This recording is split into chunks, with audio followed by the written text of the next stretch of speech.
বৈষম্য বিরোধী ছাত্র আন্দোলনের হাসনাত আব্দুল্লাহ ও সার্জিস আলমের বহরের একটি গাড়ি দুর্ঘটনার কবলে পড়েছে। এতে গাড়িটির সামনের অংশ ক্ষতিগ্রস্ত হয়েছে, তবে হতাহত হননি কেউ।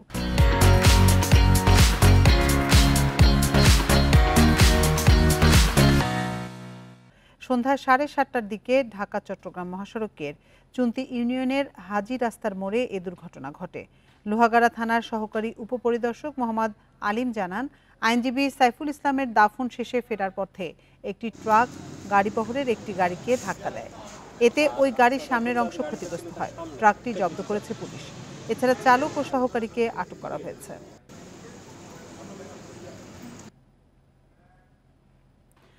সার্জিস ও হাসনাতের বহরের গাড়িতে ট্রাক চাপার প্রতিবাদে ঢাকা বিশ্ববিদ্যালয়ের টিএসসিতে বিক্ষোভ মিছিল করছে বৈষম্য বিরোধী ছাত্র আন্দোলন। সেখান থেকে সবশেষ পরিস্থিতি জানাতে আমাদের সাথে যোগ দিচ্ছেন আমাদের সহকর্মী ইকরামুল কবির।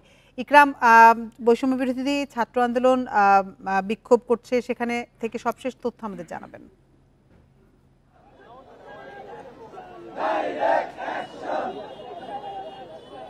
ইকরাম, আপনি নিশ্চয়ই আমাকে শুনতে পাচ্ছেন?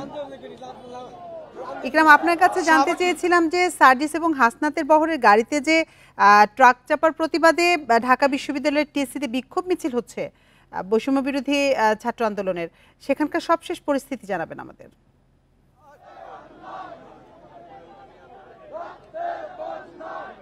শাহবাগ কিন্তু এখন উত্তাল।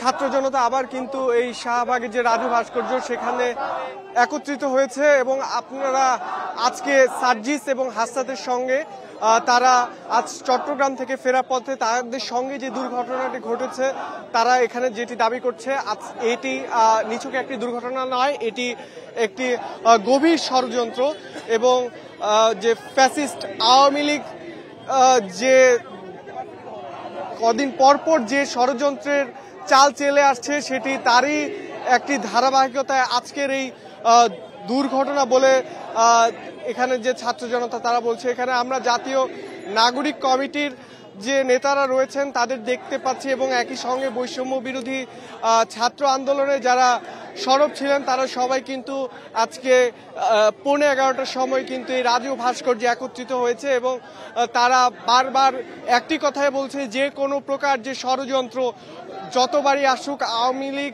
যেভাবেই তাদের ফ্যাসিবাদ পুনঃপ্রতিষ্ঠার চেষ্টা করুক তারা শক্ত হাতে রুখে দিবে। এবং একই সাথে ভারতের যে ষড়যন্ত্র বারবার আমরা দেখছি, একটি ইসকনকে কেন্দ্র করে একটি বারবার অভিযোগ আসছে এবং গতকালকে চট্টগ্রামে একটি ঘটনা ঘটেছে এবং তারা এই ভারতের যে ষড়যন্ত্র সেটির বিরুদ্ধেও কথা বলছেন এবং যারা এই ভারতের ষড়যন্ত্রে ফাঁদে পা দিচ্ছে তাদেরকেও সতর্ক করছে তারা। এবং এখন অভ্যুত্থান পরবর্তী যে সময় সেটা কিন্তু